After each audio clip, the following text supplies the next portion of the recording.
Ford Fusion'un 2 motor, 4 matik. Nədir? Qaplanın sağı filtrdə yağ dəyişəcək və budur, o özüdür. Canavar. Çıxmıyor, heç çıxarda biləcəkmiş o. Sən canavar. Motorla bərabər çıxaracaq deyəsən.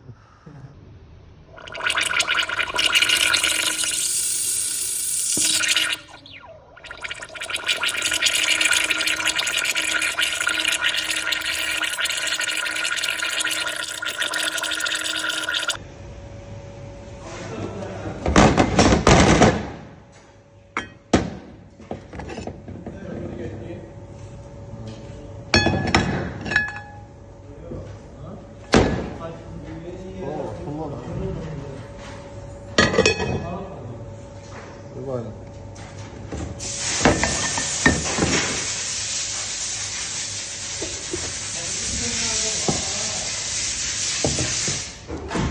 Damın qıraqlarına bas, sürtür.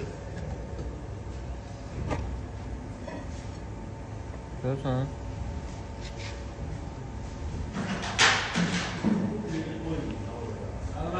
Bu qıraq sürtür onu. Bu yığılmalıdır. Ford Fusion.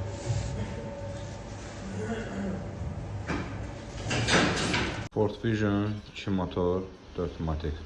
Publikada almışdı. Kalkan yumuşaq bütün detallarını. Publik təmirdən gəlirdi. Fiti dəyişəcək lakin. Bir də plastikimiz. Plastiklə nə dəyişilir? Şarip dəyişir. Ben bileyim o dərini. Dəyişəcək. Yumuşaq hamısını. Kanunu yığılır yəni. Yığım üstünə qoyum, test verib göstərəcəm. Böyle budur.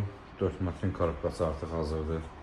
Səhərliklər edəyəm. Publikə təmirdən gəldi. Yapacaqsın. İçine yağ töküb, bir dəqiqə qoyacaq üstünə. Sizin testlər verim, göstərəcəm inşallah. Bəli dostlar, cekimiz hazırdır. Zadni, neutral, değil. Ne 1 gram vurma var. Ne işte, kutu. Skoroş değişmeye var. Söhbət eyli adam.